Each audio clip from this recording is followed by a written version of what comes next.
Hey everyone, it's producer Noah here for a solo episode, though I won't be solo for long, as we are going to be joined by Professional Soccer Referees Association President Peter Manikowski.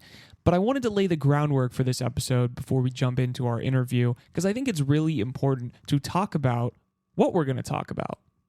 Now, it is very apparent to most people who have been paying attention that there has been a big decrease in the quality of officiating in Major League Soccer over the start of this new season, right? The new season in which Messi is going to play his complete and full debut season. We are seeing more Leagues Cup. We are seeing all of these things that are supposedly going to all be officiated by pro referees. Well, there is a little bit of a difference because the Major League Soccer funded Professional Referees Association, or PRO, are currently in a lockout dispute with the Professional Soccer Referees Association, which from now on I will be calling PSRA, and they are kind of in a little bit of a contract negotiation dispute, and the league has decided we don't want the best of the best officials. Instead, we are going to find some scab officials, and they are going to take over while we discuss all of the specifics of these contracts with the union-represented referees. Now, there's a ton of stuff that led up to this, obviously, and we will get into the specifics in our interview, but this has led to some really, honestly, if I'm opining here, some bad situations. While on one hand, Major League Soccer will tell you and have executives retweeting articles talking about, we see no change in quality. These replacement officials are just as good as any others. They're also at the same time sending out memos like the one uncovered by The Athletic saying, don't belabor the point when talking about these replacement refs. Don't pay attention. It's really not that important. And if you do talk about it, just say, well, yeah, they're not bad though. But it's pretty hard to pretend that it's not a problem when hours before a game, you have to replace a center official because images come out of that center official wearing an Inter Miami kit before he's about to officiate an Inter Miami game. How does that slip through the cracks? And then we don't even get to the inexperienced calls yet. A second yellow shown to LA Galaxy's Marky Delgado in the 87th led to a stoppage time equalizer from Inter Miami in LA. That's crazy. I mean, yeah, you could probably say Messi would have got it done no matter what, but going down in the 87th minute after dominating the game against Inter Miami, I mean, I would be frustrated.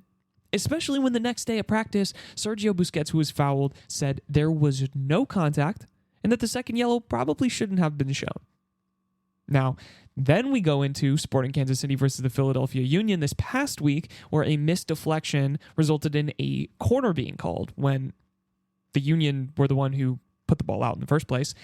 That corner turned into an equalizing goal for Philly when they should have never even had the ball in the first place. And then, that is before we even talk about, we've seen 22 video reviews through the first 2 weeks of play. In contrast, there was 2 during the same stretch last year. Calls are being overturned at a higher rate as well. 85% of VAR interventions in 2024 have resulted in a call being overturned compared with 61% in 2023. That means that the referees on the field are getting the call wrong initially, and those are just for the calls that VAR can actually intervene in. And the VAR officials themselves are also not as experienced. And then the officials on the field are not experienced with using VAR. This is all to say that the quality of officiating in the league has gone down very significantly because the best officials are not being allowed to do their job. So how did we get here, right? That's the big question. Well, on February 18th, the Professional Referees Organization, PRO, locked out their pool of officials because there was a dispute over the collective bargaining agreement. And remember, the MLS did this with the players not too long ago. They love to win an argument. They hate to cede any point to any kind of labor organization because, generally, when you have a large group of business owners and rich people, they don't tend to take well to union activity. That's my opinion. But basically, they decided, hey, let's just get a pool of replacement referees and thumb our nose to the best officials that we have. Every position that there is an official is someone who has most likely never officiated in Major League Soccer. Now, it's easy to hate on officials, obviously. That's something that we all love to do. We talk about it on this podcast. We're critical at times. I'm critical very often, especially when I'm sitting in that stadium and a call is going against my team. But these people still deserve living wages. They still deserve to have health care. They still deserve all of the basic necessities that I would want from a job and that they should get from a job as well. So whether you think that they are bad at their jobs or that we should be getting better officials, you're never going to get better officials if you continue to pay bad wages, you don't offer good benefits, and you're forcing referees to basically have a bad quality of life outside of work. With that said, here's my interview with Peter. All right, we are joined by Peter Manikowski of the Professional Soccer Referees Association. He is the president. He is probably the chief advocator as well, I would say. You'll probably see him on some other podcasts, interviews, and all of that. So, Peter, do you want to introduce yourself a little bit and just tell us your background in officiating and background with the PSRA as well? Sure, I'd be happy to, and really appreciate you having me with you today. So my professional refereeing was 16 years in Major League Soccer. I worked over 200 matches as an assistant referee. I was fortunate enough to work 3 MLS Cups and share the field with a lot of really very good players, coaches, and referees alike. And I was really happy to do that. I left the field of play about a year and a half ago. And I'm continuing to serve my term as president of the PSRA.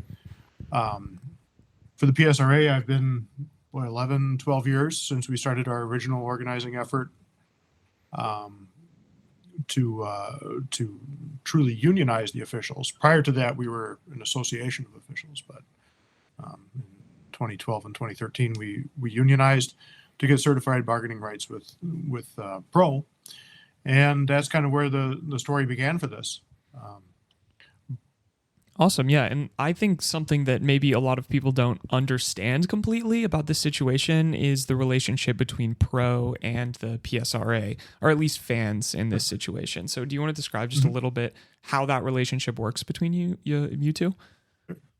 Sure. So prior to 2012, there were exactly 4 full-time officials in the United States for soccer. And they were employed by U.S. Soccer. And starting in 2012, Pro was formed as a joint venture between Major League Soccer and U.S. Soccer to employ the officials, provide additional and more training for the officials, and probably a more stable work environment for them so that they could focus on refereeing, which now about 30 officials have full-time jobs with Pro. And as I mentioned before, the PSRA is the labor union that represents officials. There's 100 officials who are covered under usually working in MLS, and another 85 who are working in USL, NWSL, and some other leagues. And then we have an additional 75 or so members who are general members, associate members who support the cause and are going to be coming through that path sometime soon. Moving into the next phase of soccer in America, we have the literal greatest soccer player to ever play the game is now in Major League Soccer. Clearly, the officiating, you guys of all people want that to be up to standard. So what is it? Maybe just give us a little background on how this dispute got started in the first place and why Pro decided, no, let's lock out our best officials for the start of this very important new season. Sure. And, you know, the collective bargaining agreement that expired between PSRA and Pro for these 100 officials We attempted to renegotiate the contract starting back in earnest in October, although discussions even were happening before that. And, those negotiations are true labor negotiations, just as they were with, recently with UPS, with United Auto Workers, longshoremen, and things like this. And under the National Labor Relations Act, when a contract expires, it expires. And it can be extended, which happened with us for a couple of weeks. But then without a contract, without a collective bargaining agreement, and no extension given, you could ask Pro why they did it, but we suspect that they wanted to preemptively lock us out. And that's where it started. Now, I will say that when it comes to general operation of Pro,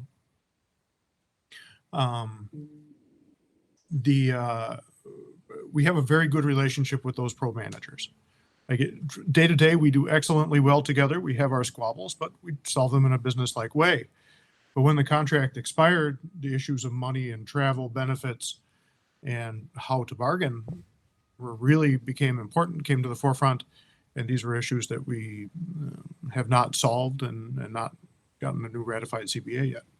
So it seems maybe that the issue is less between the day-to-day pro officials themselves and more with league bigger league representatives, owners, things like that, who are not really interested in renegotiating this contract and would maybe like to cut costs or something at corners. Because I guess maybe we can jump into the specifics of what this renegotiated contract, what you guys are looking for. Because from my understanding, it doesn't seem like you're asking for quite too much. Yeah, well, we certainly see it that way. Look, the company never asked us for cuts in any areas, right? This is really coming down to a question of how much growth and when. The league, Major League Soccer, is expanding. The league is growing in revenues for TV sponsorships and the like. And the players over the last two contracts have done their work in making themselves part of the growth, and we're looking to do the same thing. Now, the players, to their tremendous credit, have a revenue share in their contract for the first time. We didn't ask for a revenue share, but what we did ask is to keep up with the growth with respect to complexity, the scrutiny on the work, the amount of work that folks are doing, and those different things. And we don't see eye to eye with the company on how those things should be accomplished.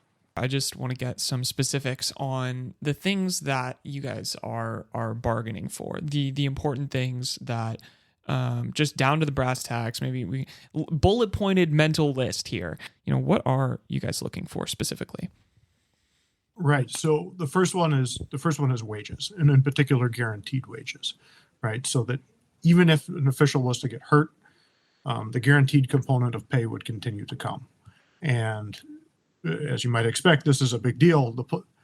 This is not so different than what the players were talking about 3-4 years ago in their contract before that. It's the same issue. There's health insurance benefits for about 40 officials over here that needs work on how to get these folks health insurance benefits so that they can get preventive care in order to be moving as fast as 20-year-old players. Is an important aspect of this, and they can remain healthy for the duration of the season. The last part being travel and the way that we fly around the United States and Canada is a tricky topic, right? Because the players, had a sea change in the way that they move around the United States and Canada as a midterm modification to their last contract. Not even to bargain for, but a midterm modification. And we're looking for changes and more flexibility. I'll give you an example. Right now, the company can force us onto a 6 a.m. flight after a match under certain circumstances. We've done a little bit of work to mitigate that. But how and when we fly is an important part when people are taking 80 or 100 flights a year. So those are the main three topics that are left to be resolved. There are some other side issues that we'll cooperate our way through, but these are the main three that are left. No one likes a 6 a.m. flight. I mean, that's pretty clear. No one wants to, after being up late the night before, working hard, running. No one wants to get on a 6 a.m. flight. I think that's every fan can agree on that one there. Yeah. Well, I'll tell you, Noah, when I did this job, I took the every 6 a.m. flight every morning after the matches, because on a typical weekend, you would fly Friday afternoon, Friday night, do the match on Saturday, and then get home for as much weekend time as possible with your family. And with my family, I always took the 6 a.m. That was my choice. But the point being, that people want flexibility to do what they want, and travel how they want to do within reason. People have this outside view, again, like I would say mostly fans who are uninitiated, have this view that, referees, this is their only job. This is the only thing that they're doing. And as I've heard in other interviews that you've given, that's not really the case. That's correct. That out of the 100 of us covered under this collective bargaining agreement, or now expired collective bargaining agreement, there are about 30 or so officials who take this as their full-time employment, have benefits through the company, and this is their job. This is what they do. Everyone else cannot make so much money in this job at the moment to support a mortgage, car payment, rent, whatever have you. And what's difficult about this is that there are three different pay structures that are captured here. One for truly full-time officials, that needs work. Something for people who are about half-time, that needs work. And then folks who earned last season $20,000 for 40 matches, that needs a lot of work. And when general percentages, for example, are thrown out, about a 25% pay increase, that might be true on average, but when you're earning $20,000 to begin with, 25% might not be enough to change the mortgage, if that's what you got in the first place. So once again, I want to stress that this is about how much growth and when, and our members don't feel that the growth is not coming high enough or fast enough. Yeah, I heard you as well talk about, this TV deal that was just done with Apple TV. It's an international deal. It's a big deal. It's important for the league. Like you're saying, growth. When do we want to do it now? How does, this contract that you're seeking compare with these other top leagues in the world? And how should we, MLS be leading in that sense if they do want to be a top 5 league in the world, which very clearly they can be and want to be? Sure. And, it takes a lot to be a top 5 league in the world. First and foremost, I'm a fan. I watch matches from all over the world. I watch refereeing from all over the world. And, the production that occurs for German matches, English matches, all these different places is really, really fantastic stuff. And MLS is certainly on the way there. I watched the All-Star game. I was present at the last All-Star game, and I also was watching it on my iPhone while I was on the stadium, and it was a really cool show, and it's amazing that it's going there. It really is. And what one of the philosophical questions, I suppose, is, are the referees part of the show, or are the referees overhead? And all our folks definitely think that we are supporters to the show, and without good refereeing, the product on the field of play suffers, just like it would in any other league. And that's really where we're coming from, is we are the talent that is a part of the show. Yeah, and talking about the quality of play, we've seen 22 video reviews over the first 2 weeks of play, which contrasts with 2 over the same stretch last year with your officials, and the rates of overturned calls are significantly higher with the intervention as well. Now, some people might argue, it's early on, there's a small sample size, but when I look at that, that's a little bit concerning when you have league officials saying, we're very pleased with how, this is going. But based on the statistics, it seems, maybe there is a different story there. Well, look, VAR is an excellent safety net. And when VAR came in, if you ask the referees around, the referees are happy to have the VAR around, because making mistakes and changing matches is not what we want to be doing. And having that safety net is an excellent thing. And look, the safety net is a good one, as you can see in the last couple of weeks of matches. But when you do that, and if you go to a game where there are multiple video reviews in the same game, the ball is not in play as long as it otherwise is. The flow of the match isn't there. The entertainment, the credibility with the players are those things that are part of the entertaining part of soccer that go away the fastest. I just add that, the games that flow and the ball is moving as fast as possible are the ones I love to attend and I love to watch. And the herky-jerky ones are the ones I might turn off. And as a fan, that's concerning. Yeah, and I would just, switching back a little bit to the contract itself, how are things going with the conversations? I mean, obviously, I understand that that's a very tedious situation, so as much or as little insight as you want to give us, but I think people are interested to know. Yeah, I think the best way to characterize it is a bitter labor dispute, where you have one party locking out the employees.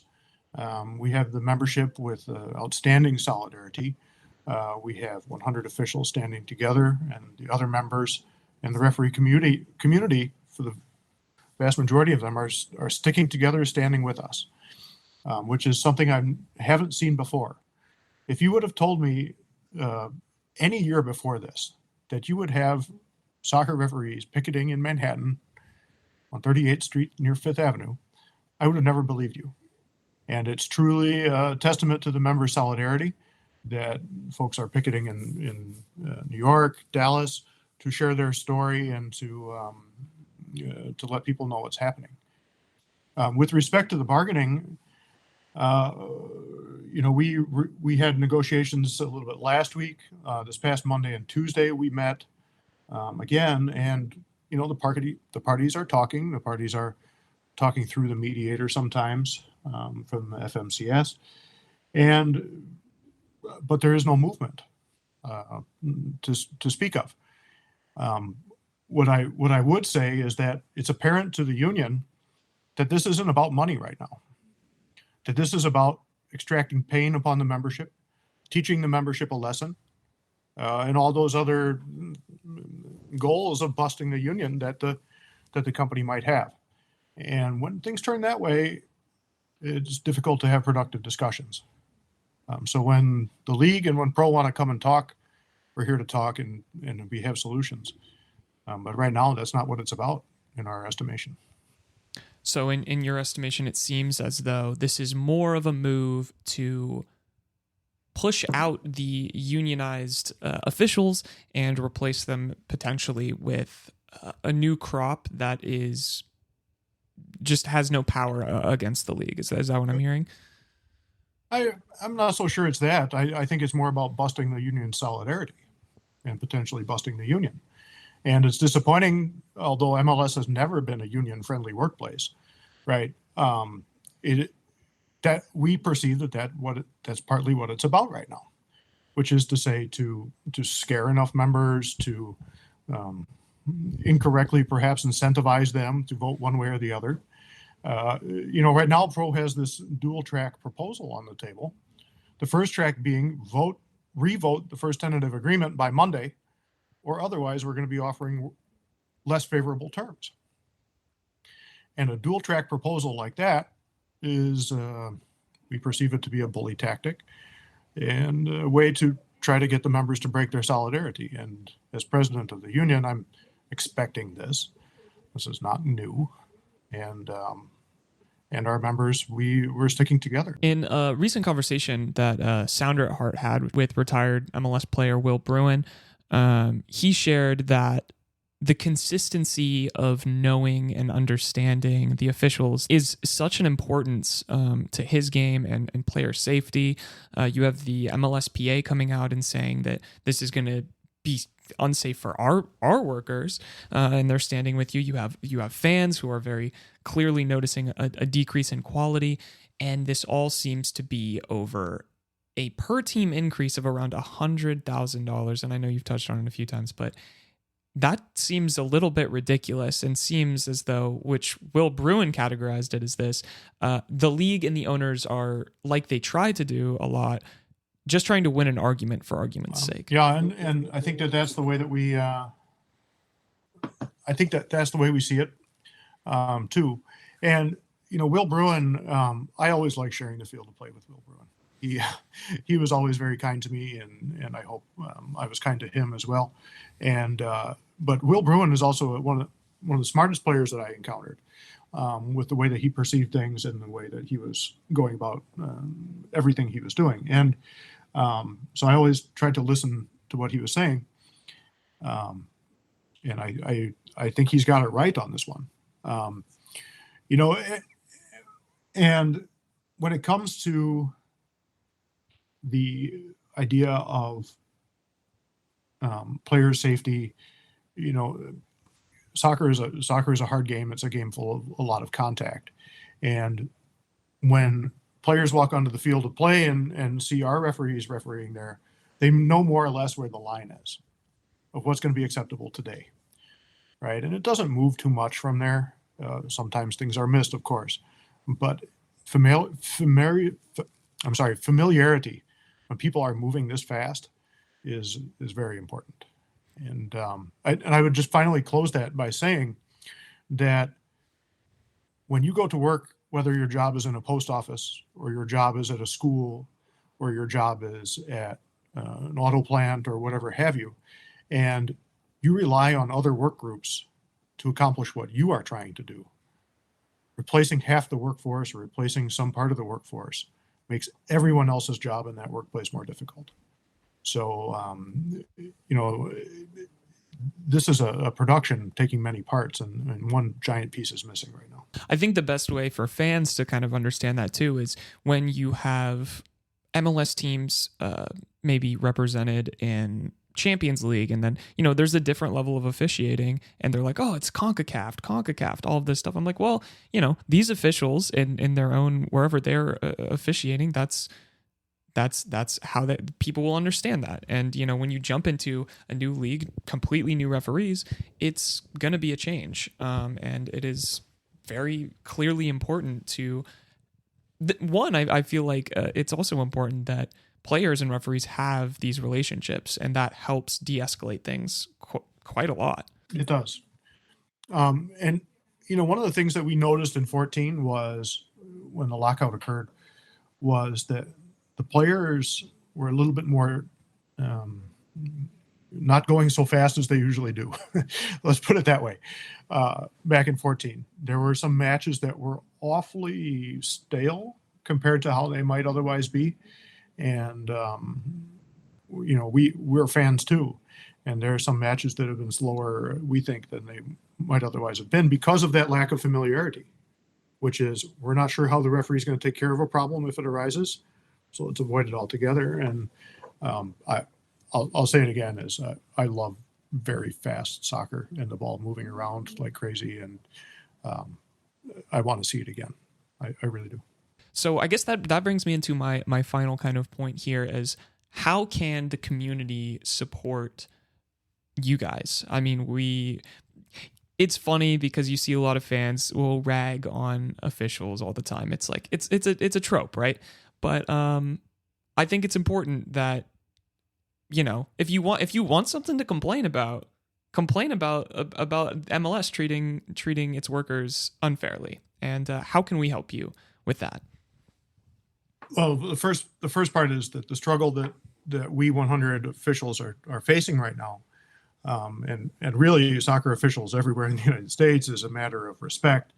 It's a matter of being listened to, whether it's in the youth league in the park and people are abusing the referee in the youth league, or the referee in the stadium who, is in a labor dispute. Soccer officials worldwide have the same struggles. Maybe even not just soccer officials, but officials generally. So I think the first part is to understand where the referees are coming from, to spread the word about what's occurring, and workers' rights is a major issue, and how employees are treated is a major issue. Finally, I would just add that the fans in Major League Soccer are what make the league go week to week. I really think that. I've experienced it, and it's a really cool thing. And when the fans share their feelings about what's going on, whether it be with signs or whether it be with phone calls or whether it be with chants or whatever else they have going, these things have an effect. And we love to see those things in support of our cause, and we really ask that they continue. But the soccer is for the fans, soccer is for the players and teams, and that enjoyment. We hope it comes back in full and in earnest.